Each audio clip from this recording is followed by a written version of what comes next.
आणि महादेवाला आपल्या भक्तीनं प्रसन्न करण्यासाठी कैलासाच्या इथं विद्वान पंडित असलेल्या रावणानं स्तोत्र कंपोज केलं, ज्याला आपण म्हणतो शिवतांडव स्तोत्र. जटाटवी गलज्जल प्रवाह पावितस्थले. महादेव दर्शन देतात, महादेवांसोबत गणपती पण दर्शन देतात. मला स्वतःला पूर्ण यात्रेमध्ये महादेवांपेक्षा जास्त दर्शन गणपतीचं झालेलं. काशी तर महादेवाची नगरी आहे, बरोबर. अरे नाही, मला हेच आवडतं.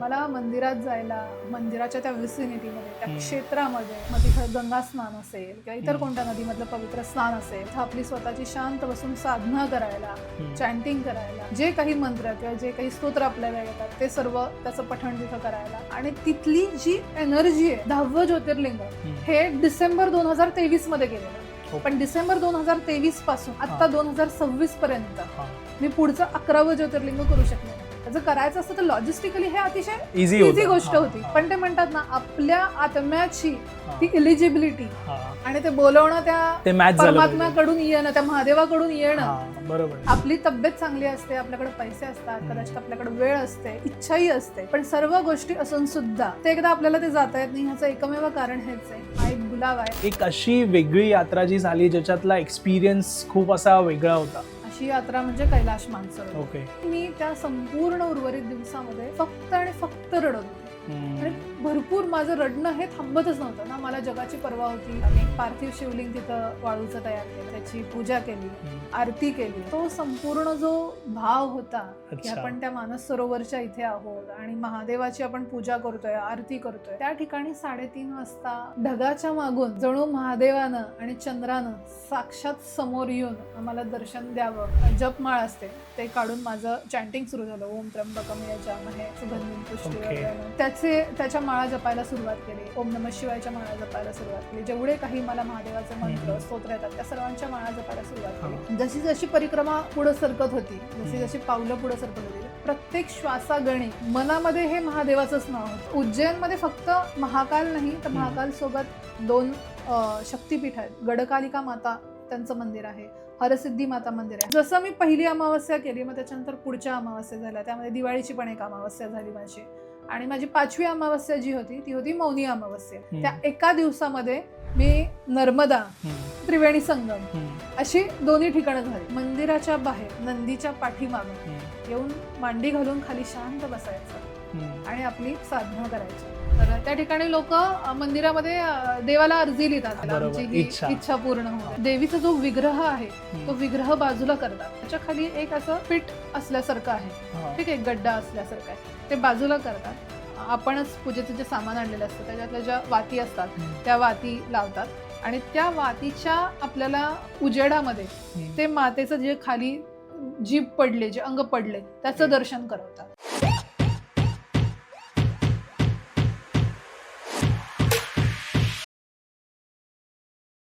नमस्कार मित्रांनो, स्वागत आहे तुमचं अजून एका नवीन पॉडकास्टमध्ये. तर आजच्या पॉडकास्टची सुरुवात पाहून तुम्हाला समजलं असेल की खूप इंटरेस्टिंग पॉडकास्ट होणार आहे आजचा. जे गेस्ट आहेत त्यांचं नाव आहे सुप्रिया शेटे मॅम. आणि सुप्रिया शेटे मॅम आणि त्यांचा खूप छान एक्सपिरियन्स आहे. आत्तापर्यंत त्यांनी ज्योतिर्लिंग यात्रा, चारधाम यात्रा, कैलाश पर्वत, काशी असे बरेच त्यांनी यात्रा केल्यात आणि त्यावेळी त्यांच्यासोबत झालेले अनुभव हे देखील खूप छान आहेत. सो आजच्या पॉडकास्टमध्ये खूप तुम्हाला इंटरेस्टिंग पॉईंट्स ऐकायला मिळणार आहेत. माझी हीच रिक्वेस्ट आहे की तुम्ही पॉडकास्ट जो आहे तो शेवटपर्यंत पहा. नमस्कार मॅम. नमस्कार, स्वागत आहे तुमचं आपल्या पॉडकास्टमध्ये. सर्वात आधी आपल्या ऑडियन्सला तुम्ही तुमचं एक शॉर्ट इंट्रोडक्शन करून द्या. नक्कीच. नमस्कार, हर हर महादेव. माझं नाव सुप्रिया शेटे. मी मुंबईची रहिवासी आहे आणि मी द कॉलिंग यात्रा हा एक प्रकल्प करत आहे. तर मला आधीपासून महादेवाप्रती प्रचंड भक्ती वाटते. त्यामुळं मी बऱ्यापैकी माझी ज्योतिर्लिंग झालेली आहेत. उत्तर वाहिनी नर्मदा परिक्रमा झाली आहे. त्याचबरोबर काही अनेक महादेवाची महत्त्वाची मंदिरं माझी झालेली आहेत. कैलाश मानसरोवरसारखं पवित्र ठिकाणी माझी परिक्रमा झालेली आहे. उत्तराखंडामधील आपले 4 धाम, तसेच भारतामध्ये मान्यता असलेले आपले 4 धाम याची माझी यात्रा झालेली आहे. अशा अनेक यात्रा मी गेले काही वर्ष करत आहे आणि या प्रेरणेमुळं ज्या प्रकारे मला अनुभूती आलेली आहे तशीच अनुभूती माझ्या इतर महादेव भक्तांना, इतर माझ्या परिवाराला मिळावी, महादेव परिवाराला मिळावी, यासाठी मी द कॉलिंग यात्रा हा प्रकल्प सुरू केला आणि त्याच्यामार्फत अनेक महादेव भक्तांना, सर्व महादेव शिव परिवाराला माझ्यासोबत या यात्रेला घेऊन जाऊन त्यांना तीच अनुभूती प्राप्त व्हावी, किंबहुना त्याच्यापेक्षा जास्त चांगली अनुभूती प्राप्त व्हावी, या उद्देशानं मी या यात्रा करत आहे. ओके. मला विचारायचं आहे, आता इतकी यात्रा तुम्ही केली आहेत आणि प्रत्येक महिन्याला एक नवीन स्थान, नवीन क्षेत्र असतं, ह्याच्या मागचं कारण काय? म्हणजे प्रत्येकाला एक आवड असते वेगवेगळी, तसं ही आवड का आणि त्याच्या मागचं कारण काय? अतिशय चांगला प्रश्न आहे. मला हा प्रश्न खूप जण विचारतात की तू एवढी मंदिरं का करतेस?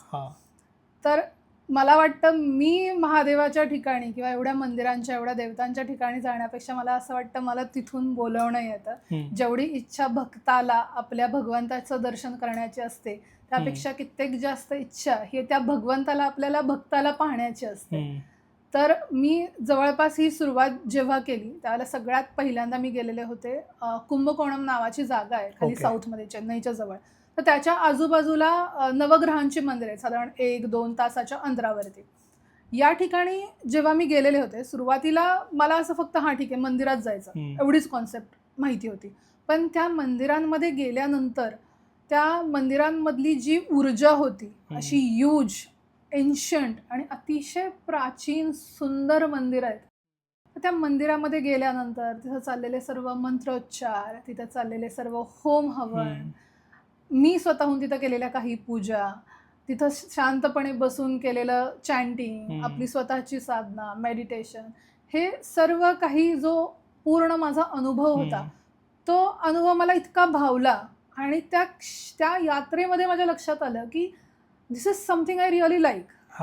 मी माझं काम करत आहे, माझं प्रोफेशन चालू आहे, माझं बिझनेस चालू आहे, माझं इतर फॉरेन टूर्स चालू आहेत, त्या लेजरसाठी चालू आहेत, पण दिस इज समथिंग काहीतरी वेगळं आहे. हे अशी शांतता, असं सुकून, तो पीस, हा पीस किंवा अशी क्लॅरिटी मला इतर कुठल्याही ठिकाणी कधी अनुभवायला मिळाली नव्हती. सो म्हणून पहिला हा अनुभव आला, ज्या क्षणी मला रिअलाइज झालं की ही अशी घरापासून दूर जाऊन सुद्धा यात्रा अशी लोक करतात, आणि जी मी केली आणि जो अनुभव मला त्या यात्रेमधून आला, जी शांतता मला त्या यात्रेनंतर जाणवली आणि एक क्लोज कनेक्शन जाणवलं महादेवासोबतचं, जे वर्षोनवर्ष जन्मोनजन्म असणार आहे, पण त्याची जी रिअलायझेशन वाली फेज होती ती तिथं घडली. आणि मग मी पुढची यात्रा माझी ठरवली की मला आता काशीला जायचंय. ओके. काशी तर महादेवाची नगरी आहे. बरोबर. आणि मग मी माझ्या आई वडिलांना विचारलं. लोक म्हणतात, म्हणजे मी ऐकून माहिती आहे आई वडिलांना काशी करवावी, तसं मी माझ्या आई वडिलांना विचारलं, माझ्या सासूबाईंना विचारलं, ते सुद्धा माझ्यासोबत जुडले आणि आम्ही सर्वजण काशीला गेलो. काशीमध्ये पुन्हा त्या गोष्टीचं रिकन्फर्मेशन झालं, रिअश्युरन्स मिळाला, अरे नाही मला हेच आवडतंय, मला मंदिरात जायला, मंदिराच्या त्या विसिनिटीमध्ये, त्या क्षेत्रामध्ये, मग तिथं गंगा स्नान असेल किंवा इतर कोणत्या नदीमधलं पवित्र स्नान असेल ते करायला, तिथं आपली स्वतःची शांत बसून साधना करायला, चॅन्टिंग करायला, जे काही मंत्र किंवा जे काही स्तोत्र आपल्याला येतात ते सर्व त्याचं पठण तिथं करायला. आणि तिथली जी एनर्जी आहे, प्रचंड एनर्जी आहे तिथं आणि प्रचंड व्हायब्रेशन्स आहेत, त्या व्हायब्रेशन्समध्ये, त्या एनर्जीमध्ये स्वतःला सोक इन करायला, हे मला खूप आवडतं. हे मला रिअलाइज झालं. आणि जसं लोकांना कोणाला ट्रेक करायला आवडतं, कोणाला फॉरेनला हिंडायला आवडतं, कोणाला आणखीन काय आवडतं, तसं मला लक्षात आलं की हे मला प्रचंड आवडतं. सो तिथून सुरुवात झाली. मग एका पाठोपाठ एक, जसं ठरवून केलं नाही कुठली गोष्ट की आता हेच ज्योतिर्लिंग करायचं किंवा तेच करायचं, असं अजेंडा घेऊन काही केलं नाही. जसं मला लोक भेटत गेले, जशी माहिती मिळत गेली, जसं मार्ग सापडत गेला आणि जसं मला बुलावा येत गेला, तसं मी माझ्या कॉलिंग नुसार जाणं सुरुवात केलं. असं काही ठरवलं नाही की बाबा एक सरसकट हे सर्व पूर्ण करायचं. जसे जसे जसे जसे माझ्यासोबत इन्सिडेंट्स घडत गेले, जशा जशा माहित्या समोर येत गेल्या, तसं तसं मी ठरवलं. आणि कित्येकदा आपलं ठरवूनही होत नाही. कित्येकदा आता उदाहरण सांगायचं म्हणलं तर मी माझं 10वं ज्योतिर्लिंग हे डिसेंबर 2023 मध्ये केलेलं, पण डिसेंबर 2023 पासून ते आता 2026 पर्यंत मी पुढचं 11वं ज्योतिर्लिंग करू शकले नाही. मी पुन्हा त्याच ज्योतिर्लिंगाला गेले, पुन्हा काशीला गेले, पुन्हा त्र्यंबकला गेले, पुन्हा पुन्हा मी केदारनाथला गेले, उज्जैनला अनेक वेळेला गेले. हा. पण ह्या मधल्या 2 वर्षाच्या कालावधीमध्ये मला नेक्स्ट ज्योतिर्लिंग ते करायला नाही मिळालं. नाही मिळालं. जर करायचं असतं तर लॉजिस्टिकली हे अतिशय इझी गोष्ट होती. पण ते म्हणतात ना, आपल्या आत्म्याची ती इलिजिबिलिटी तयार होणं आणि ते बोलवणं, त्या मॅच परमात्म्याकडून येणं, त्या महादेवाकडून येणं, हे ज्या वेळेला होतं तेव्हाच आपण ह्या यात्रा करू शकतो. हे 100% निश्चित आहे. बरोबर. आपली तब्येत चांगली असते, आपल्याकडे पैसे असतात, कदाचित आपल्याकडे वेळ असते, इच्छाही असते, पण सर्व गोष्टी असून सुद्धा कित्येकदा आपल्याला ते जाता येत नाही. ह्याचं एकमेव कारण हेच आहे की हे एक कॉलिंग आहे, हा एक बुलावा आहे. आणि ज्या वेळेला तुम्हाला त्या भगवंताकडून बुलावा येतो, कॉलिंग येतं, त्याच वेळेला तुम्ही ती यात्रा करता. बरोबर आहे.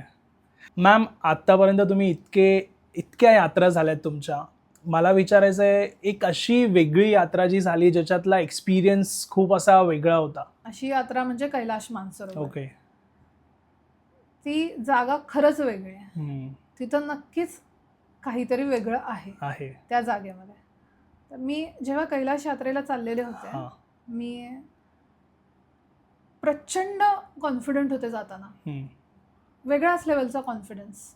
असं मला काहीच वाटत नव्हतं. एकदम कॉन्फिडंट चाललेले. ज्या क्षणी मला कैलाशाचं पहिलं दर्शन झालं आणि मानस सरोवरचं पहिलं दर्शन झालं, त्या क्षणापासून काहीतरी बदललं. ओके.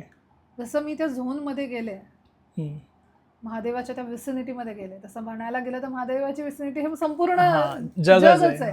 पण मी जशी त्या कैलाशाच्या जवळ गेले, तसं तसं माझ्या डोळ्यातले अश्रू थांबत नव्हते. मला माहित नाही काय कारण होतं, पण इतकी अशी हृदय फोडून रडत होते. I literally cried my heart out. माहित नाही की काय कारण होतं त्याचं. ना मला कुठली भीती वाटत होती, ना कुठलं मला आनंद होता, ना दुःख होतं, कुठलीही कशाही प्रकारची एक्साइटमेंटही नव्हते. ओके. किंवा ती पूर्ण झाल्यानंतर एक मी अचीव केलं अशी सुद्धा भावना नव्हती. अशी अचीवमेंटची पण काही हे नव्हती. तरी मी त्या संपूर्ण उर्वरित दिवसामध्ये फक्त आणि फक्त रडत होते. आणि भरपूर माझं रडणं हे थांबतच नव्हतं. ना मला जगाची पर्वा होती, कोण माझ्याकडे बघतंय, कोण काय म्हणतंय. मी फक्त आणि फक्त मला एवढं समजत होतं की माझ्या आतमध्ये ती समर्पण नावाचं भावना आलेली आहे आणि मी तिथं त्या ठिकाणी पूर्णपणे समर्पित झालेली आहे. ओके. ज्या क्षणी आम्ही मानस सरोवरला पोहोचलो, त्या ठिकाणची अतिशय सुंदर शांतता. त्या ठिकाणी आम्ही महादेवाची पार्थिव शिवलिंग बनवून पूजा केली. माझ्यासोबतचे आणखीन जे यात्री होते, त्याच्यामध्ये माझ्यासोबत जे काका काकू होते संभाजीनगरचे, त्यांनी काही सामान आणलेलं होतं सोबत, बेलपत्रे आणलेल्या होत्या. आम्ही एक पार्थिव शिवलिंग तिथं वाळूचं तयार केलं, त्याची पूजा केली, आरती केली. तो संपूर्ण जो भाव होता की आपण त्या मानस सरोवरच्या इथे आहोत आणि महादेवाची आपण पूजा करतोय, आरती करतोय, अतिशय वेगळा अनुभव होता. त्या दिवशी आम्ही मानस सरोवरला थांबलो. पहाटे साधारण 3:30च्या आसपास उठून मी मानस सरोवरच्या किनारी गेले, जो आम्हाला नियरेस्ट किनारा होता त्या ठिकाणी. माझ्यासोबत आणखीन काही जण पण होते, तिथं ऑलरेडी आलेले होते, पूर्ण प्रिपरेशन न गेलेले होते, कारण थंडी वाजू नये वगैरे, टेम्परेचर फार कमी असतं तिकडं आणि पहाटेची वेळ आहे, त्यातून थोडाफार पाऊस पडत होता, तर त्याच्यामुळे थोडंसं प्रिपेअर्ड होऊन गेलेले होते, ग्लव्ज वगैरे सर्व गोष्टी. त्या ठिकाणी 3:30 वाजता आम्ही थांबलेलो असताना ढगाच्या मागून जणू महादेवानं आणि चंद्रानं साक्षात समोर येऊन आम्हाला दर्शन द्यावं असं इतकं सुंदर दर्शन झालं. आणि संपूर्ण अंधार आजूबाजूला, संपूर्ण शांतता, आणि अशा अंधारात, अशा शांततेमध्ये तो समोर दिसणारा चंद्र आणि चंद्राचं पडणारा त्या मानस सरोवर मध्ये प्रतिबिंब, डोळ्यासमोर संपूर्ण अंधार, चंद्र, मानस सरोवर आणि त्याच्यात ते पसरलेलं त्याचं प्रतिबिंब. अतिशय सुंदर अनुभूती. आणि चंद्राची ती कोर होती जी महादेवाच्या मस्तकावरती असते, जणू काही ते महादेव येऊन आपलं दर्शन देत आहेत अशी संपूर्ण ती अनुभूती होती. त्यानंतर माझ्यासोबतची जे इतर लोक होते ते मंडळी सगळेजण म्हणले की आता पाऊस पडते, थंडी वाजते, म्हणून ते गेले. साधारण 4:15ची वेळ असेल. मी एकटी तिथं थांबले. पाऊस पडत होता, मी खाली बसले मानस सरोवरच्या किनारी. सुरुवातीचे 1-2 मिनिटं भीती वाटली का तर अंधार होता, हा. अनोळखी जागा होती. आपल्याला माहित नाही हा, कुठे काय कसं कसं होईल. बरोबर. त्याच्यामुळे थोडीशी भीती तर वाटली. हो. पण जसं मी आपलं माझ्यासोबतची जी जपमाळ असते ते काढून माझं चॅन्टिंग सुरू झालं, ओम त्र्यंबकम यजामहे सुगंधिम पुष्टिवर्धनम. त्याच्या माळा जपायला सुरुवात केली. ओम नमः शिवायच्या माळा जपायला सुरुवात केली. जेवढे काही मला महादेवाचे मंत्र स्तोत्र येतात त्या सर्वांच्या माळा जपायला सुरुवात केली. पुढच्या 1-2 मिनिटांमध्ये मी पूर्ण विसरून गेलेले होते की मी ह्या ठिकाणी एकटी आहे. ओके. किंवा मला कुठल्याही प्रकारची भीती वाटणं सर्व बंद झालं. मी डोळे बंद केले आणि माझी साधना पूर्ण केली. त्या क्षणी मी असं इमॅजिन किंवा व्हिज्युअलाइज केलं किंवा अशी प्रचिती मला आली की माझ्या आजूबाजूला दिसणारा हा संपूर्ण जो अंधार आहे, हा अंधार जो काही आहे हे म्हणजे एक ब्रह्मांड आहे. आणि त्या संपूर्ण ब्रह्मांडाच्या मध्ये, या संपूर्ण पोकळीच्या मध्ये सेंटरला बसलीये मी, महादेवाची प्रार्थना करत, महादेवाचा विचार करत, महादेवाची साधना करत. आणि त्या प्रार्थनेला जागं होऊन महादेव मला दर्शन देतात. अतिशय वेगळा अनुभव होता त्या ठिकाणी बसून, त्या ओल्या जमिनीमध्ये, त्या थंडीमध्ये एकट्यानं एवढ्या रात्री अंधारामध्ये बसून ही साधना करणं आणि हे इमॅजिन करणं की या संपूर्ण ब्रह्मांडाच्या सेंटरला मी आहे. आणि समोर जो मानस सरोवर तळ आहे, झील आहे, ते ज्याचा किनारा लाईटअप झाला होता. मी स्वतः माझ्या डोळ्यानं पाहिलं की त्याचा किनारा जो आहे तो लाईटअप झालेला होता. त्या ठिकाणी एक ग्रीनिश निळ्या रंगाची, ग्रीन आणि निळ्या रंगाची एक टील कलरची अशी एक लाईट संपूर्ण किनाऱ्याला, ज्या बाजूला मी बसले त्या बाजूला होती. मी तुटणारे तारे सुद्धा पाहिले. आणि मला ऍक्च्युली असं वाटत होतं की ह्याच्यावर कोणी विश्वास ठेवणार नाही की हे असं काही दिसतं इथं किंवा हे असं काही झालं इथं, कारण मी एकटीच बसलेले होते. तर मी माझ्या फोनमध्ये फोटो पण काढून ठेवलेत त्याचे, मी तुम्हाला पाठवते ते फोटो. ते फोटो पण काढून ठेवलेत की हे असं होतं तिथं, खरंच होतं. आणि तो एक्सपिरियन्स करणं की ह्या पवित्र ठिकाणी आपण बसलोय, ह्या ब्रह्ममुहूर्तामध्ये बसलोय, आपण त्या ब्रह्मांडाच्या सेंटरला आहोत, संपूर्ण अंधारे बाजूला, आणि समोर ते किनारा लाईटअप होणं म्हणजे जणू काही देवाने येऊन साक्षात दर्शन देण्यासारखंच होतं ते. राईट. अतिशय वेगळा अनुभव होता हा. आणि तिथून खरं म्हणाल तर माझी जर्नी बदलली. ज्या कॉन्फिडन्सने मी आलेले होते तो असा पलटला की मी पूर्ण समर्पित भावनेनं पुढची माझी यात्रा केली. त्यानंतर आम्ही गेलो दुसऱ्या दिवशी दार्चेनला. दार्चेन हे एक बेस विलेज आहे, जे कैलाश मानसरोवर यात्रेचं बेस विलेज म्हणून कन्सिडर केलं जातं, जे तिबेटमध्ये आहे. तिथून दुसऱ्या दिवशी सकाळी उठून आम्ही यमद्वारला गेलो. हा आमचा परिक्रमेचा पहिला दिवस होता. यमद्वार म्हणजे तुम्ही जन्म आणि मृत्यूच्या मधलं द्वार, यमाचं द्वार, ज्याच्यामधून तुम्ही पास होता आणि कैलाशाकडे जाता. कैलाशाची तुमची परिक्रमेला मार्गस्थ होता. तर असं म्हणतात की कैलाश हा ना भूलोकात आहे ना स्वर्गलोकात आहे, हा मध्ये. आणि त्याच्या आधी आहे हे यमद्वार. तर जेव्हा तुम्ही यमद्वारातून पास होऊन मानवी शरीरातून कैलाशाला जाऊन पुन्हा माघारी येता, हे असं एकमेव स्थान आहे जिथं तुम्ही या प्रकारची गोष्ट करू शकता. जेव्हा परिक्रमा सुरू झाली तेव्हा सुद्धा सेम रडणं माझं सुरूच होतं. प्रचंड अश्रू येत होते.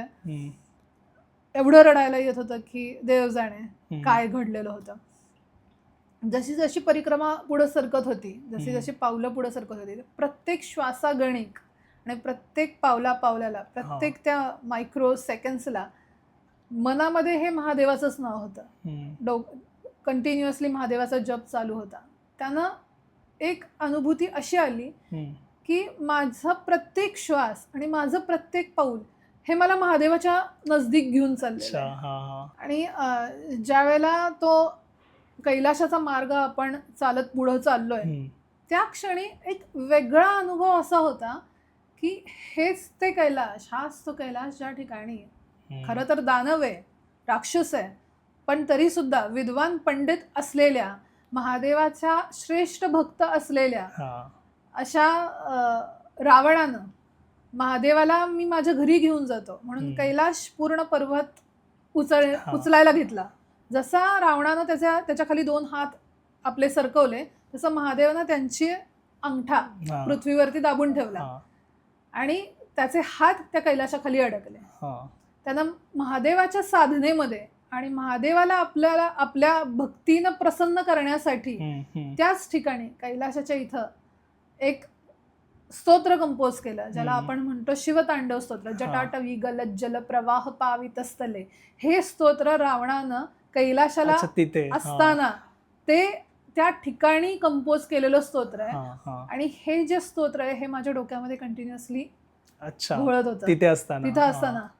मी युट्यूब वरती आपलं ते जटाटवी गलज्जल प्रवाह पावित असलेले लावलं आपलं शिवतांडव स्तोत्र, आणि त्याची जी अनुभूती होती की ह्या क्षणी या ठिकाणी may be back in time अनेक सदिया आधी हे झालेलं असेल, पण ते ह्या ठिकाणी हे झालेलं आहे की महादेवाच्या श्रेष्ठ भक्तानं हे एवढं पवित्र शिवतांडव स्तोत्र इथं रचलेलं आहे. तर ते अनुभवणं आणि त्याचं व्हिज्युअलाइज करणं, इमॅजिन करणं की हे इथं झालंय आणि त्या ठिकाणी तिथंच ऐकणं आणि म्हणणं, हे एक वेगळा अनुभव होता. अंगावरती काटे येत होते की अरे हे इथं झालंय, ह्या पवित्र ठिकाणी झालंय. आणि हे करत असताना तुम्ही रडताय, तुमच्या डोळ्यात अश्रू आहेत, तुमच्यात समर्पणाची भावना आहे. मला फील होतंय ते तुम्ही जे सांगताय, मी स्वतःला इमॅजिन करतोय, मला स्वतःला एक्साइटमेंट आहे आता तिथे जाऊन. पण हे इतकं सोपं आहे का तिथे जाणं? आणि जर समजा आपले प्रेक्षक आता जो हा पॉडकास्ट पाहत आहेत त्यांना कोणाला जर जायचं असेल तर हे जाऊ शकतात का इझिली इतकं? नक्कीच. तर इझी राहत नाही, शेवटी ही महादेवाची जागा आहे, तर महादेव हा परीक्षा हे बघतोच. तर नक्कीच आपले जे प्रेक्षक हे पॉडकास्ट बघत आहेत त्या सर्वांनी, यामधले जे महादेव भक्त आहेत त्या सर्वांनी ही यात्रा करावी अशी माझी इच्छा आहे. आणि असे जे ज्यांना कोणाला हे यात्रा करायची आहे त्यांना, अशा भक्तांना सेम अनुभूती यावी, असाच अनुभव मिळावा, याच्यासाठी आपण हा द कॉलिंग यात्रा हा प्रकल्प सुरू केलेला आहे, ज्याच्या अंतर्गत हे आपल्याशी संपर्क करू शकतात, आपल्यासोबत येऊ शकतात.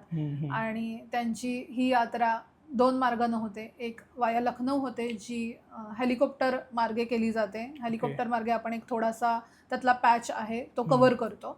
त्याच्यानंतर आपण ओव्हरलँडच बाय बस मानस सरोवर आणि पुढे दार्जिलिंगपर्यंत जातो.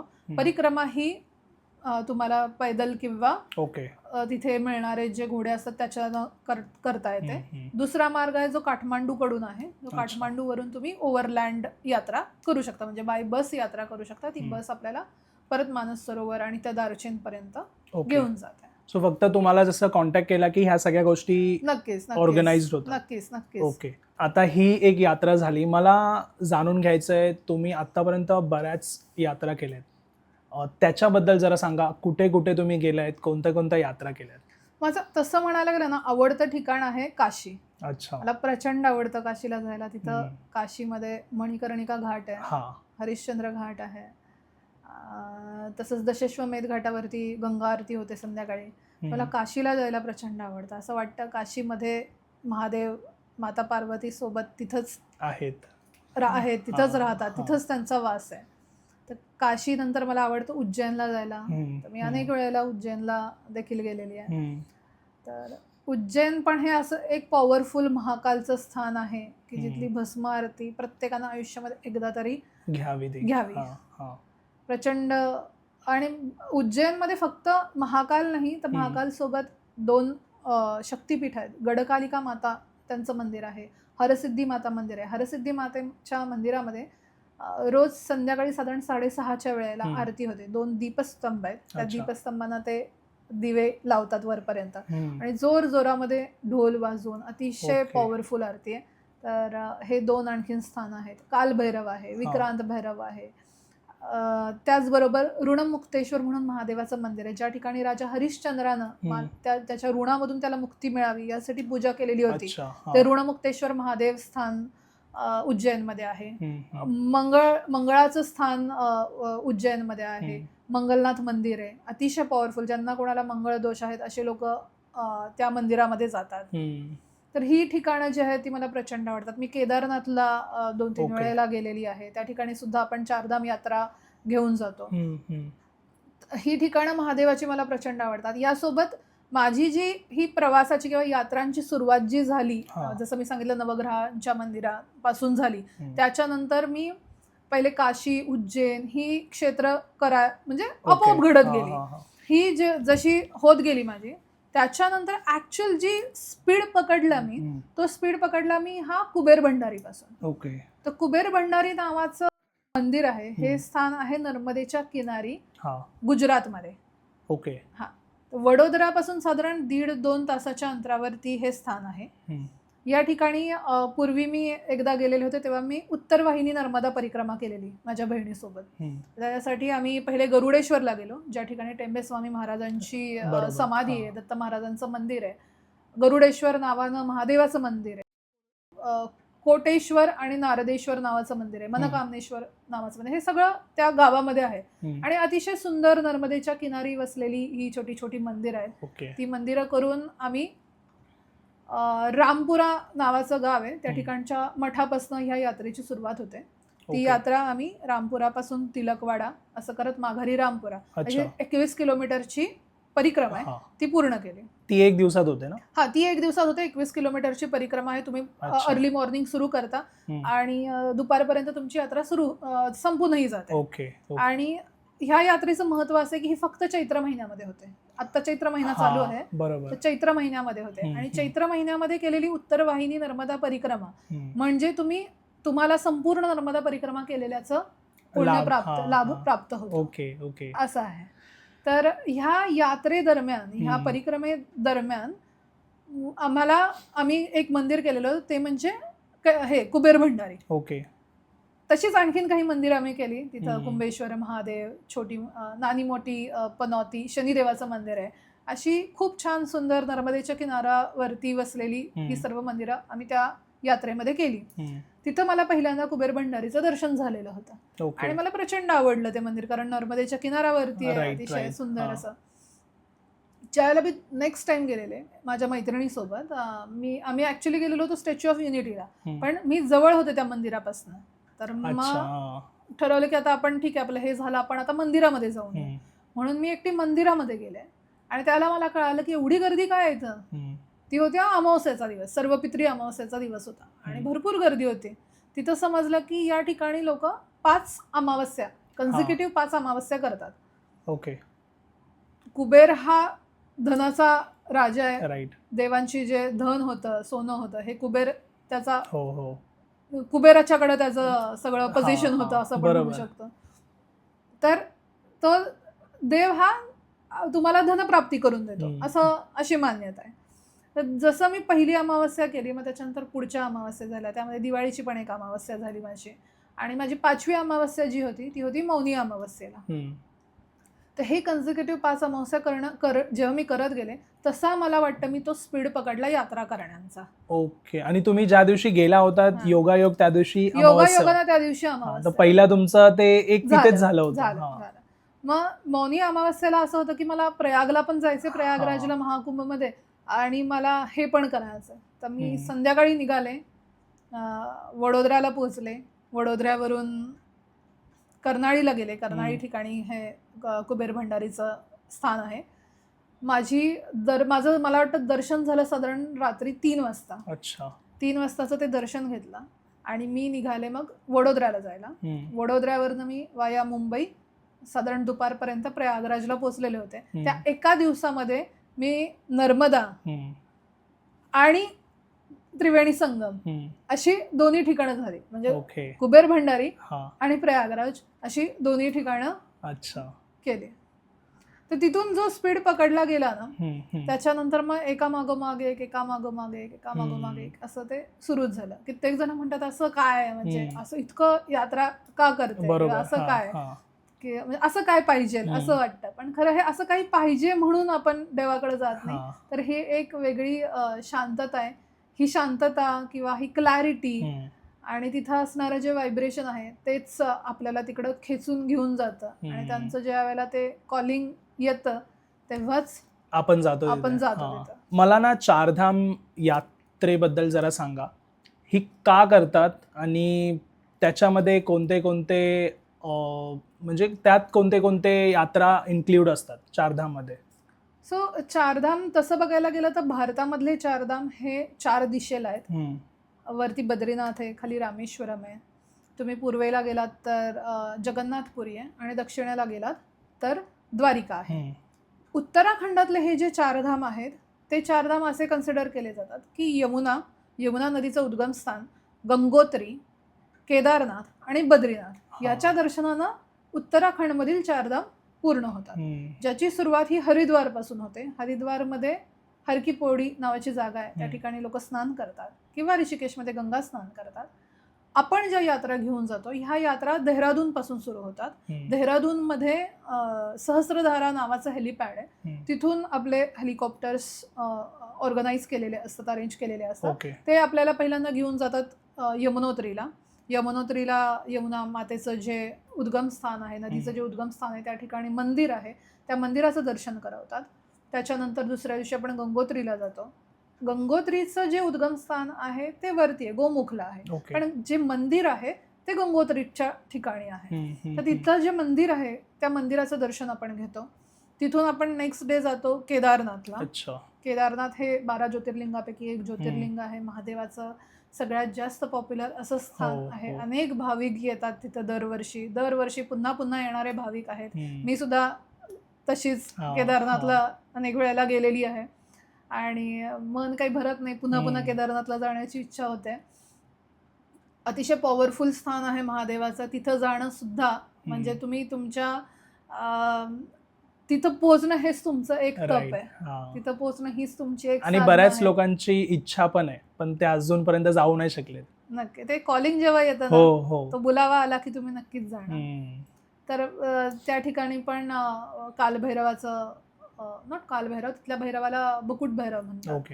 हां, तर ते भैरवाचं स्थान आहे. थोडंसं वरती आणखीन एक अर्धा किलोमीटर थोडं वर चढल्यानंतर ते मंदिर आहे. तिथून पूर्ण असं त्या केदारनाथ व्हॅलीचा तुम्हाला व्ह्यू दिसतो. अतिशय सुंदर स्थान आहे. त्याच्यानंतर संध्याकाळी त्या ठिकाणी आरती होते, ती आरती सुद्धा बघण्यासारखी आहे. तर केदारनाथला जेव्हा मी गेले तेव्हा मला करायला आवडतं ते म्हणजे मंदिरामध्ये तुमचं सगळं दर्शन वगैरे झालं, जर काही तुम्हाला संध्याकाळी काही पूजा वगैरे असेल ते सर्व झालं, त्याच्यानंतर मंदिराच्या बाहेर नंदीच्या पाठीमागं येऊन मांडी घालून खाली शांत बसायचं आणि आपली साधना करायची. आपली सर्व स्तोत्र जी येतात, जी काही आपल्याला चॅन्टिंग येतं, जे काही माळा जप करायचे आपल्याला, ते सर्व करायचं. मी जवळपास 2 तास 3 तास म्हणाल तेवढा वेळ मी तिथं बसून शांत. हळूहळू लोक निघून जातात ना, गर्दी कमी होते. अगदी हाताच्या बोटावर मोजण्या इतकी लोक शिल्लक राहतात. थंडी तर असते पण तशा थंडीमध्ये थोडं प्रिपेअर्ड जायचं आणि तिथं बसून असं शांत आपली महादेवाची साधना करायची. हे झालं केदारनाथ झाल्यानंतर नेक्स्ट आहे बद्रीनाथमध्ये पण बद्रीनाथमध्ये सगळ्यात महत्वाची गोष्ट मला तिथे गेल्यावर कळाली की तिथे ध्वजा चढते बद्रीनाथला. मला हे आधी माहित नव्हतं. ह्या मागच्या वेळेला जेव्हा मी गेलेले होते त्यावेळेला तिथल्या पंडितांनी मला सांगितलं की तुम्हाला जर इथं ध्वजा, आपको यहाँ पे ध्वजा चढाना रहेगा तो हम चढाएंगे. मला ते एक खूप अतिशय चांगली गोष्ट वाटली की या ठिकाणी आपण ध्वजा चढवू शकतो. माझ्या हाताने त्यांना ध्वजा दिले, त्यांनी त्याची पूजा करून तिथे ध्वजा चढवले. संध्याकाळी तिथे आरती होते. संध्याकाळची शयनपूजा असते. तर शयन आरती, शयनपूजा. त्यानंतर पहाटे सर्वात मला वाटतं 3:30-4ला पहाटे परत एकदा तिथं आरती असते सकाळची, मंगला आरती म्हणू शकतो आपण त्याला. त्याच्यानंतर शृंगार होतो. अशी ही चारधामची यात्रा या 4 ठिकाणामध्ये, 4 ही ठिकाणं जी आहेत ही केल्यानंतर, 4 मंदिरं केल्यानंतर उत्तराखंडची चारधाम यात्रा पूर्ण होते. आणि आपण ही सर्व यात्रा वाया हेलिकॉप्टरनं ऑर्गनाईज करतो. ही किती दिवसाची असते? ही साधारण 5 ते 6 दिवसाची यात्रा आहे. हेलिकॉप्टर मार्गे ही 5 ते 6 दिवसाची यात्रा आहे. अदरवाईज तुम्ही बाय रोड करायला गेलात तर याला साधारण एक 10 ते 15 दिवस लागू शकतात. वेदरवरती पण डिपेंडन्सी आहे. तिथं वेदर वगैरे अचानक बदलतं, तर वेदरवरती थोडी डिपेंडन्सी आहे तिकडे. आणि कोणतं स्पेसिफिक असं मंथ आहे जिथे आपण ट्रॅव्हल करू शकतो तिथे? तर ही यात्रा सुरुवात आता होणार आहे 22 एप्रिल पासून. ती साधारण सप्टेंबर पर्यंत असते. अच्छा, सप्टेंबर. केदारनाथचे कपाट हे भाऊबीजेच्या वेळेला बंद होतात. मॅम, कैलासला जाण्यासाठी कोणता वयोगट असा आहे का? कारण आता समजा हा पॉडकास्ट पाहतायत बरेच जणांचे लहान मुलं आहेत आणि बऱ्याच जणांच्या घरामध्ये अबाव 50-60 पण वय आहे त्यांचं.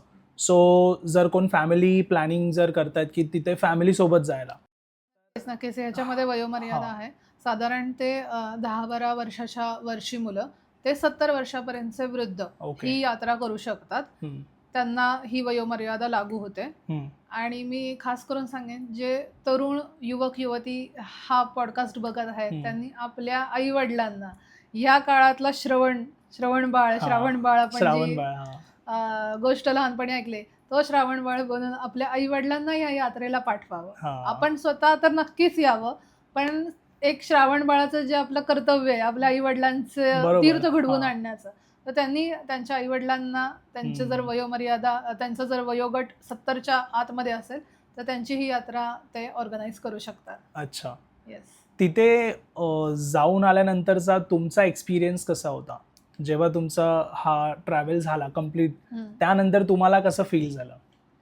मला ना अशक्य गोष्ट शक्य झाल्यासारखी वाटली, की अरे बापरे, आपण हे झालं पूर्ण. पण त्याच्यामध्ये कुठलाही अहंकार, कुठलाही गर्व किंवा सेन्स ऑफ अचिव्हमेंट नव्हते. मी जेव्हा जशी परिक्रमा पूर्ण करून आले तेव्हा सुद्धा मी म्हणजे माझ्या डोळ्यातनं अश्रूच येत होते की हे पूर्ण झालंय. ह्याच्यामुळं जे एक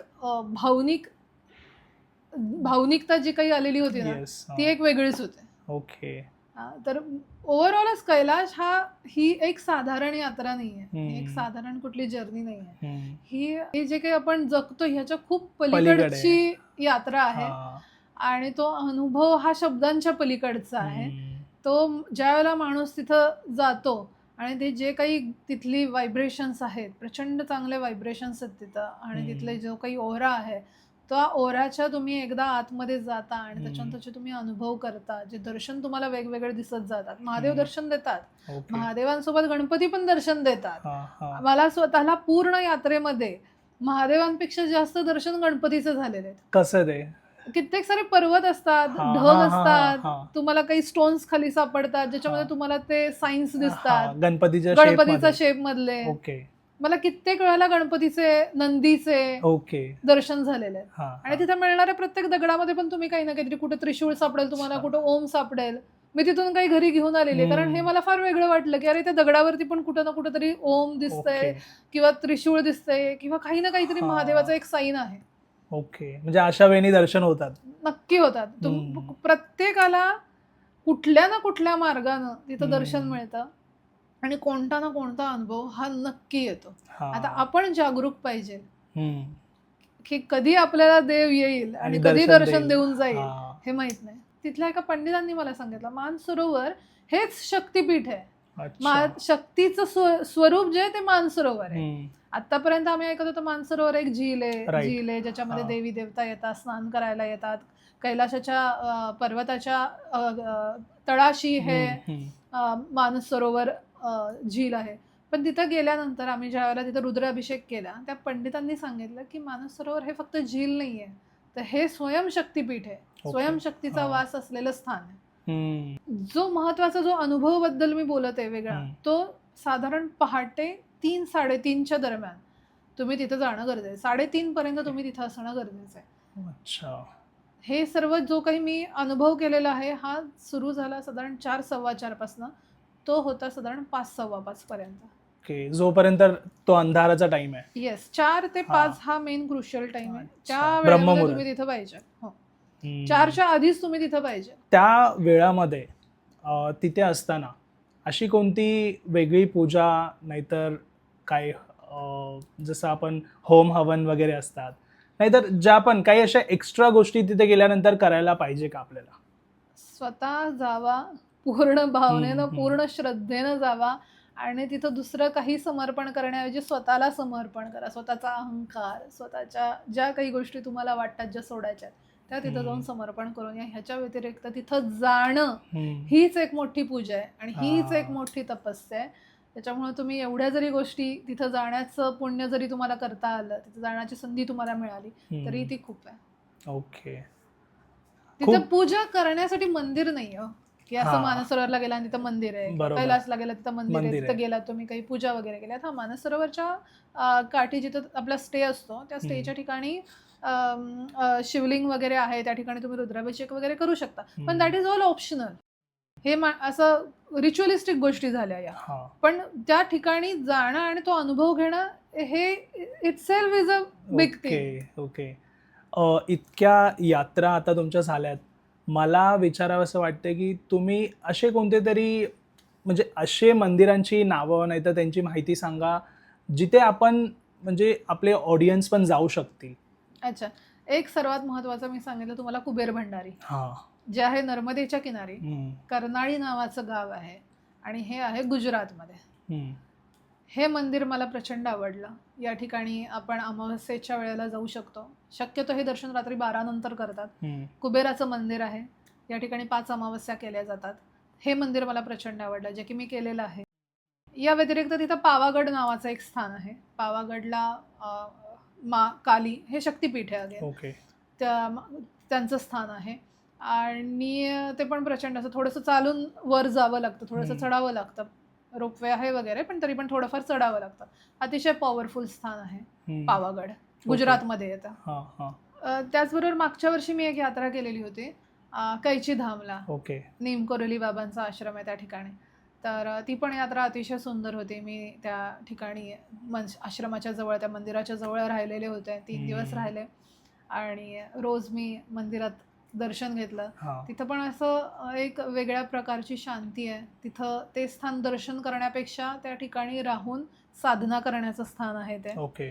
त्या यात्रेमध्ये एक दिवस मी गेले मुक्तेश्वर धामला. मुक्तेश्वर धाम नावाचं तिथून साधारण 2-2.5 तासावरती महादेवाचं मंदिर आहे. अतिशय सुंदर मंदिर आहे. थोड्या पायऱ्या चढून वर जायचंय. खूप छान सुंदर व्ह्यू आहे तिथून. महादेवाचं मंदिर आहे आणि नीमकरोलीला जात असाल तर तुम्ही हे मंदिर अवश्य केलं पाहिजे. त्या ठिकाणून पुढे गेल्यानंतर वाटेमध्ये एक गोलू देवता नावाचं मंदिर आहे, जिथे काही मूवीचं पण शूटिंग झालेलं आहे, विवाहाचं. तर त्या ठिकाणी लोक मंदिरामध्ये देवाला अर्जी लिहितात, ऍप्लिकेशन लिहितात आणि घंटी लावतात की आमचं हे पूर्ण होऊ देईल, आमची ही इच्छा पूर्ण होऊ देईल. आणि तो देव त्यांच्या इच्छेला जागतो पण आणि त्यांच्या इच्छा पूर्णही करतो. बरोबर. तसंच सगळे घंटे आहेत त्या मंदिरात. तुम्ही एंटर केला तर तुम्हाला सगळे असे पेपर्स दिसतील लिहून ठेवलेले. आणि मी पण माझी एक घंटी आणि पेपर लावून, मी पण लास्ट टाइम गेलो होतो, मी पण करून आलो. त्याच्यानंतर तुम्ही त्या मंदिरापासून पुढे गेल्यानंतर तिथे जागेश्वर नावाचं धाम आहे. जागेश्वर धाम हे उत्तराखंडामध्ये मानलं जातं की हे ज्योतिर्लिंग आहे. तर त्या ठिकाणी जे देवदार वृक्षाची ती झाडी आहे आजूबाजूला आणि त्या वनामध्ये ते असलेलं जागेश्वर धाम आहे. अतिशय सुंदर महादेवाचं ठिकाण आहे. जवळपास मला वाटतं 100पेक्षा जास्त मंदिरं आहेत तिथं आजूबाजूला, छोटी छोटी. त्या ठिकाणी देखील कुबेराचं एक मंदिर आहे. त्या ठिकाणी सुद्धा कुबेराचं एक मंदिर आहे. त्याची खूप मान्यता आहे, खूप प्रचलित आहे ते मंदिर. ह्या मंदिरांमध्ये सर्वात मोठं वैशिष्ट्य म्हणजे तिथं मृत्युंजय नावाचं महादेवाचंच मंदिर आहे. त्या ठिकाणी अनेक लोक जातात. अतिशय सुंदर असं जागेश्वर धाम मंदिर आहे. आणि ह्या मंदिरामध्ये म्हटलं जातं की इथून महादेवाची जी शिवलिंग स्वरूपामध्ये, जी लिंग स्वरूपामध्ये पूजा सुरू झाली ती ह्या मंदिरापासून सुरू झाली. तर हे ठिकाण ज्या ठिकाणापासून महादेवाच्या लिंग रूपामध्ये पूजा करणं सुरू झालं, असं ते महत्वाचं ठिकाण आहे जागेश्वर धाम. तिथं एक कसार माता मंदिर पण आहे गोलू देवताच्या जवळ थोडं, जिथं स्वामी विवेकानंदांनी मेडिटेशन केलेलं होतं. तर it is considered as magnetic field, जिथं एनर्जी आहे आणि त्या ठिकाणी जाऊन साधना करणं. मॅम, ज्यावेळी आपण कैलास यात्रा ही करत असतो, आता डिस्टन्स पण खूप जास्त आहे, सो त्यावेळी अजून कोणते मंदिर आहेत का जिथे आपण जाऊन दर्शन करू शकतो? हो, आहेत ना. तर आता कैलासला जाण्याचे 2 मार्ग मी सांगितले. एक मार्ग आहे जो एक्स लखनौ, वाया लखनौ जातो आपण, जो की हेलिकॉप्टर मार्ग आहे. तर तुम्ही ज्यावेळेला लखनौला उतरता, लखनौपासून आपण बाय रोड नेपाळगंजला जातो, जे की साधारण एक 4-1 तासाची जर्नी, जी आपण गाडीनं करतो. आणि त्या ठिकाणी आपण नेपाळची बॉर्डर क्रॉस करून नेपाळमध्ये जातो. तर नेपाळगंजमध्ये माता बागेश्वरीचं मंदिर आहे. तर लोकल तिथल्या नेपाळी लोकांची मान्यता अशी आहे की तिथं मातेची जीप पडली आहे आणि ते तिथलं लोकल त्यांची मान्यता अशी की ते शक्तिपीठ आहे, बागेश्वरी माता शक्तिपीठ. मी त्या मंदिरामध्ये गेलेले होते. त्या मंदिरामध्ये ज्यावेळेला गेलेले त्यावेळेला लोकल माझ्यासोबत एक गाईड होते. त्यांनी मला विचारलं की तुम्हाला खुले दर्शन करायचं आहे का, आपको खुले दर्शन करना है क्या? म्हणलं हा करना है, जेव्हा की मला त्याचा अर्थही माहीत नव्हता. मग त्यांनी तिथं गेल्यानंतर एक रिसीट वगैरे कट केली त्यांची नेपाळी ह्याच्यामध्ये. ओके. आणि जसं आपण त्या मंदिरामध्ये येतो, नेपाळी स्ट्रक्चरचं आर्किटेक्चर आहे पूर्ण मंदिराचं. त्या मंदिरामध्ये गेल्यानंतर ते पूर्ण दरवाजे मंदिराचे बंद करतात. मंदिराला 3 दरवाजे आहेत, ते तिन्ही दरवाजे बंद करतात. तर गाभाऱ्यामध्ये गर्भगृहामध्ये जितके लोक त्यावेळेला प्रेझेंट असतील तेवढेच राहतात. अच्छा. मुठभर लोक असतात अगदी ज्या गर्भगृहात ऑलरेडी असतील तेवढे. आणि ते देवीचा जो विग्रह आहे तो विग्रह बाजूला करतात. त्याच्या खाली एक असं पीठ असल्यासारखं आहे, ठीक आहे, गड्डा असल्यासारखं आहे, ते बाजूला करतात. आपणच पूजेचं जे सामान आणलेलं असतं त्याच्यातल्या ज्या वाती असतात त्या वाती लावतात आणि त्या वातीच्या आपल्याला उजेडामध्ये ते मातेचं जे खाली जीभ पडले, जे अंग पडले त्याचं दर्शन करवतात.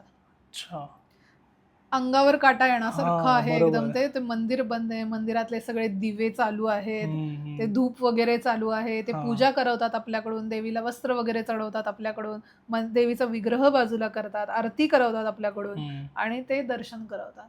ओके. आपल्या हाताने आपण सर्व गोष्टी करू शकतो आणि पुन्हा तो विग्रह देवीचं आपलं दर्शन झालं की पुन्हा ठेवतात. अतिशय सुंदर मंदिर आहे. जर कोणी ह्या मार्गे जाणार असेल तर नक्की बागेश्वरी मातेचं दर्शन करावं. लोकल तिथल्या स्थानिक मान्यतांनुसार हे शक्तिपीठ आहे मातेचं. हे त्याच्या आजूबाजूचा परिसर पण अतिशय सुंदर आहे. हनुमानाचं मंदिर आहे जवळ, महादेवाचं मंदिर आहे, तर ह्या परिसरामध्ये शनिदेवाचं मंदिर आहे. तर अतिशय सुंदर परिसर आहे बागेश्वरी मातेचा. हे नेपाळगंजमध्ये झालं. जेव्हा आपण नेपाळगंजवरून फ्लाईटनं सिमिकोटला जातो, साधारण 1 तासाभराची फ्लाईट आहे, ते बऱ्यापैकी ओव्हरलँड जाण्याऐवजी आपण तो पोर्शन फ्लाईटनं कव्हर करतो. जसं आपण सिमिकोटमध्ये आलो, सिमिकोट सुद्धा अतिशय सुंदर रिमोट लोकेशनला असलेलं असं सुंदर छोटंसं गाव आहे नेपाळमधलं. एकदम सिनिक आहे ते, इतकं सिनिक आहे. आणि तिथं सुंदर पहाडी वगैरे असं सगळं जो काही दृश्य आहे तिथलं ते बघून मला असं वाटलेलं, अरे बॉलिवूड कसं काय अजून इथपर्यंत पोहोचलं नाही. इतकं सुंदर आहे. तिथले छोटे छोटे घरं, सर्व नेपाळी लोक असतात तिथं राहणारे, कॅफेज आहेत 1-2 टेरेस कॅफेज, इतकं सुंदर आहे ते. आणि छान आपल्याला ते हेलिकॉप्टर जाताना आणि परत लँड होताना दिसतात. खूप सुंदर आहे. तर त्या ठिकाणी आमचा 1 दिवस स्टे होता. तर त्या दिवशी मला तिथं समजलं की तिथं एक महादेवाचं मंदिर आहे, त्याच्यासाठी थोडंसं चालत जावं लागेल, एक साधारण 2-3 किलोमीटर वगैरे. तर त्या दिवशी काही शक्य झालं नाही. दुसऱ्या दिवशी वेदर थोडं खराब होतं, त्यामुळे आमचे हेलिकॉप्टरचे टायमिंग्स थोडे पुढे गेलेले होते. तर माझ्या हातात सकाळचा वेळ होता. मी सकाळी त्या मंदिराकडे जायला निघाले. साधारण 1-2 किलोमीटरचं चालणं असेल. पहिले साधा रस्ता आहे, त्यांच्या गावातून जातो. गावातून जाताना तुम्हाला त्यांची छोटी छोटी दुकानं, घरं, अनेक लोकल लोक भेटतात. ते बघत बघत बघत नंतर थोडंसं ऑफ रोडिंग आहे, त्याच्यातून तुम्ही छान एका पर्वताच्या किनाऱ्यावरून चालत चालत जाता. समोरच्या साईडला तुम्हाला डोंगर दिसतोय, तुम्ही चालत चालत त्या मंदिरापर्यंत जातात. 2 छोटी बारकी नेपाळी, एक मुलगा मुलगी मला सोडायला आलेले, दाखवायला तिथपर्यंत. लोकल लोक पण अनेक भेटतात वाटेत. ते मंदिर असं इतकं सुंदर जागेवरती सिच्युएटेड आहे ना, की त्याचे ते डोंगर, ते 2 डोंगरांच्या मधून वाहणारी ती नदी, कर्नाळी नदी आहे तिथे, ती नदी वाहतीये मधून, ढग आलेले आहेत. अतिशय एकदम सिनिक लोकेशन आहे. आणि त्या ठिकाणी असलेली आपली महादेवाची निश्चल मूर्ती आणि तिथला जो विग्रह आहे आतला, ते महादेवाचा पंचमुखी, जसं आपलं पशुपतीनाथ जसं आहे त्या पशुपतीनाथाप्रमाणे ते आतमध्ये शिवलिंग आहे. तिथे पण पुजारी असतात संध्याकाळच्या, त्यांच्या ठराविक वेळा त्यावेळेला ते असतात. पण ते जे लोकेशन आहे ना तेच खूप सुंदर आहे. म्हणजे तिथं जाऊन बसणं, तिथं आपलं अगेन चॅन्टिंग वगैरे करणं, अतिशय सुंदर असं महादेवाचं मंदिर आहे ते सिमिकोटला. हे कैलासला जातानाच आपल्याला मध्ये जाऊ शकतो. अनेक लोक कदाचित हे मिस करत असतील, कारण ह्याबद्दलची माहिती जास्त लोकांना नाहीये. तर जे कोणी जात आहेत त्यांनी आवर्जून नेपाळगंजमध्ये माता बागेश्वरी आणि सिमिकोटमध्ये हे महादेवाचं मंदिर करावं. आणि हे करत असताना माझ्या मनात आलेली भावना अशी होती की मी ज्या वेळेला चालली आहे तर पहिलं मला जे बॉर्डरवरती लागलं ते बागेश्वरी माता, पहिलं मातेचं दर्शन झालं. जणू काही मी मातेची परमिशन घेतली पुढे जाण्यासाठी. त्याच्या पुढे झालं पुढच्या स्टॉपला महादेवाचं दर्शन, की मी इथून महादेवा तुझी आज्ञा घेते, तुझी परमिशन घेते आणि तुझ्या परवानगीनं पुढे चालली. असं ते पहिलं मातेची आज्ञा आणि त्याच्यानंतर महादेवाची, असं घेऊन पुढं मानस सरोवर, हे असं ते जर्नी होते. हे झालं ज्यावेळेला तुम्ही हेलिकॉप्टर रूट सिलेक्ट हा. करता त्यावेळेला. जेव्हा तुम्ही काठमांडू मार्गे जाता त्यावेळेला तर अनेक मंदिर आहेत. सगळ्यात महत्त्वाचं काठमांडूचं पशुपतीनाथ मंदिर आहे, डोलेश्वर महादेव मंदिर आहे, अनेक मंदिरं आहेत जी तुम्हाला काठमांडूमध्ये एक दिवस करता येतात. ओके. आणि परत येताना विशेष म्हणजे परत येताना पण मी पहिलं सिमिकोट मधलं ते महादेवाचं मंदिर केलं, अच्छा. परत हा. रिटर्न येताना बागेश्वरी माताचं हा. मंदिर केलं. जणू काही एक सर्कल पूर्ण केल्यासारखं झालं ते. परत येताना पण तुम्ही ते हा. कव्हर केलं. Yes. हा. एक सर्कल पूर्ण झाल्यासारखं झालं ते. अशी कोणती यात्रा सर्वांनी त्यांच्या आयुष्यात एकदा तरी केली पाहिजे? कैलाश. कैलाश मानसरोवर ही यात्रा अशी आहे जी प्रत्येकानं आपल्या आयुष्यामध्ये एकदा तरी करावी. It's a once in a lifetime यात्रा. ही माझं खरंच म्हणणं आहे, ही प्रत्येकानं एकदा तरी करावी. कारण तिथे येणारं जे एक्सपिरियन्स आहे तो पूर्णपणे वेगळा आहे आणि असाधारण आहे. त्या जागेमध्ये काहीतरी असाधारण आहे. महादेवाचा वास आहे त्या ठिकाणी. स्पेशली ह्या वर्षीचं 2026 हे जे आहे ना, हे फायर हॉर्स इयर आहे. ओके. तर या ठिकाणी येणारे जे भाविक आहेत हे शक्यतो इधर हिंदुइझम, जैनिझम, रिलिजन वाईज म्हणायला गेलं तर बुद्धिझम आणि बॉन हे जे रिलिजनचे लोक आहेत हे जास्त प्रमाणामध्ये कैलाशला येतात. या 4 रिलिजनमध्ये कैलाशाची मान्यता आहे. तर ॲज पर तिबेट आणि तिकडच्या लोकांच्या नुसार हे जे वर्ष आहे हे फायर हॉर्स इयर आहे, जे की 12 वर्षानंतर एकदा येतं. जसं आपल्या इथं महाकुंभ आपण बरोबर. आता जो आत्ताच झाला. रिसेंटली हा. झाला 2025 मध्ये, किंवा कुंभ आपल्या इथं येणार आहे. तर तो कसं 12 वर्षांतर किंवा 6 Right. वर्षांतर हा. असे येणारा अर्धकुंभ किंवा पूर्ण कुंभ असे जे असतात त्यानुसार हे फायर हॉर्स इयर दर 12 वर्षानंतर येतं. आणि 2026 हे फायर हॉर्स इयर आहे. आणि ह्या वर्षामध्ये फायर हॉर्स इयर मध्ये केलेली परिक्रमा किंवा कैलाशाचं दर्शन म्हणजे ते इक्विव्हॅलंट टू 13 वेळेला तुम्ही केलेल्याचं असं लाभ मिळतो. हा असं आहे. ओके. त्यामुळे हे फायर हॉर्स इयर 2026 मध्ये करण्याला आणखीन जास्त इम्पॉर्टन्स मिळालेला आहे. मॅम, ही परिक्रमा किती दिवसाची असते, परत ही सुरू कुठून होते, ह्याबद्दल जरा काहीतरी सांगा. ही जी परिक्रमा आहे ही यमद्वार पासून सुरुवात होते. ओके. तर आपण सर्व लोक मानस सरोवर करून पूजा वगैरे करून जातो दार्शनला. दार्शन बेस विलेज आहे. सर्व लोक यमद्वार पर्यंत येतात बसनं. जे लोक परिक्रमा करणार असतात ते यमद्वार पासून पुढे मार्गस्थ होतात आणि जे करणार नसतात ते यमद्वार पासून माघारी येऊन आपल्या दार्शनच्या बेस विलेजला थांबतात. तर ही परिक्रमा जी पहिल्या दिवशीची आहे ती साधारण 12 ते 15 किलोमीटरची आहे. तिथून पहिला आपला पडाव येतो तो म्हणजे दिरापूग पहिल्या दिवशी, जिथून पूर्ण पहिल्या दिवशी आपल्याला कैलाशाचं दर्शन उजव्या हाताला आपल्याला होत असतं. ओके. आणि ज्या ठिकाणी आपलं दिरापूगमध्ये स्टे आहे त्या स्टेच्या इथून सुद्धा आपल्याला कैलाशाचं दर्शन होतं. दुसऱ्या दिवशीचा जो परिक्रमेचा भाग आहे तो थोडा कठीण आहे. तो साधारण 22 किलोमीटरचा रस्ता आहे आणि ह्याच्यामध्ये सगळ्यात महत्त्वाचं म्हणजे डोलमाला पास लागतो. आणि जो डोलमाला पास आहे हा आपला पीक पॉइंट आहे यात्रेचा. सगळ्यात हायेस्ट पॉइंट जो आहे आपल्या यात्रेचा तो हा आहे. तर हा मार्ग थोडा दुसऱ्या दिवशीचा जो आहे तो थोडा कठीण आहे, ज्याच्यामध्ये आपण 18,500 फीट वरती आपण पोहोचतो आणि परत डिसेंड करायला सुरुवात करतो खाली. तिसऱ्या दिवशी आपण दुसऱ्या दिवशीचा स्टे जो आहे आपला तो झुतुलपूगचा आहे. झुतुलपूग नावाच्या ठिकाणी आपला स्टे असतो. त्याच्यानंतर तिसऱ्या दिवशी आपण झुतुलपूगवरून निघतो. तिसऱ्या दिवशी फार काही विशेष असं तुम्हाला चालावं लागत नाही. 8 ते 10 किलोमीटरचा वॉक आहे. तुम्ही अतिशय सिनिक अशा ह्याच्यामधून माघारी येतात. बाजूला नदी वाहते, डोंगर आहेत वगैरे, अशा ह्याच्यामधून तुम्ही माघारी येता. अशी 3 दिवसाची ही परिक्रमा आहे. तसंच जे लोक माघारी येतात ते अष्टपद नावाचं एक ठिकाण आहे, त्या ठिकाणी पण जाऊ शकतात. तर अष्टपदला जे जैनिझममध्ये जे सगळ्यात पहिले तीर्थंकर होते ऋषभदेव, त्यांनी त्या ठिकाणी त्यांना मोक्ष प्राप्त झाला. तर अनेक जैन लोक या ठिकाणी जातात आणि दर्शन घेतात. आणि अष्टपद हे असं ठिकाण आहे जिथून कैलाशाचं अतिशय सुंदर आणि जवळून दर्शन होतं. खूप सुंदर. आपण कित्येक सारे जे फोटो कैलाशाचे बघतो, एक मधून अशी रेष चाललेली, जणू काही त्या शिड्या आहेत कैलाशावरती जाण्याच्या. हे जे आपण कैलासाचे चित्र पाहतो ना, हे अष्टपदवरून हे दर्शन होतात. अतिशय सुंदर दर्शन होतात आणि अनेक जैन लोक या ठिकाणी जातात. का तर जे त्यांचे पहिले तीर्थंकर होते त्यांनी इथं निर्वाणा त्यांना मिळालं, त्यांना मोक्ष इथं प्राप्त झाला. म्हणून या ठिकाणी अनेक लोक तिथं व्हिजिट करतात आणि दर्शन तिथून घेतात. सर जर कोणी असे लोक असतील ज्यांना वाटत असेल की माझी तब्येत ठीक नाही हा. किंवा माझं वय जास्त हा. आहे आणि मला परिक्रमा करता येईल का नाही, अशी जर कोणाला शंका असतील तर ते अष्टपदवरून कैलाशाचं दर्शन अतिशय सुंदर पद्धतीने करू शकतात. सो मॅम, ह्या आपल्या ऑडियन्सला समजा ह्या सगळ्या गोष्टीचा लाभ घ्यायचा आहे, म्हणजे सगळ्या गोष्टी ह्या फिरायच्यात.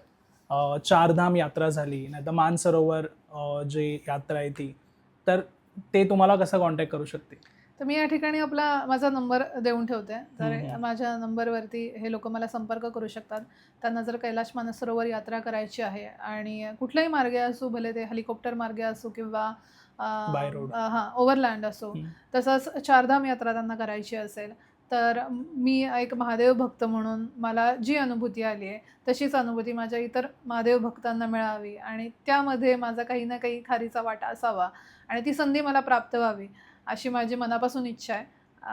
तर माझी सर्व महादेव भक्तांना हीच विनंती आहे की जर आपणास कोणास या ठिकाणी येण्याची इच्छा होत असेल तर हाच तुमचं बुलावा आहे असं तुम्ही समजावं, हेच तुमचं कॉलिंग आहे असं समजावं आणि द कॉलिंग यात्राला संपर्क करावा. धन्यवाद. Har Har Mahadev. Thank you so much. खूप इंटरेस्टिंग स्टोरी होती तुमची पण, जी सुरुवातीला तुम्ही सांगितलात, आणि नक्की मी तुमचा नंबर डिस्क्रिप्शनमध्ये मेन्शन करतो, म्हणजे कुणाला आपल्या प्रेक्षकांमधून जर यायचं असेल ते नक्की तुम्हाला कॉन्टॅक्ट करतील. मी पूर्ण कंपनीची डिटेल्स आहे ती डिस्क्रिप्शनमध्ये मेन्शन करतो. नक्की. Thank you so much. धन्यवाद. धन्यवाद. तुम्हाला हा पॉडकास्ट आवडला असेल तर लाईक, शेअर आणि चॅनलला सबस्क्राईब नक्की करा. धन्यवाद.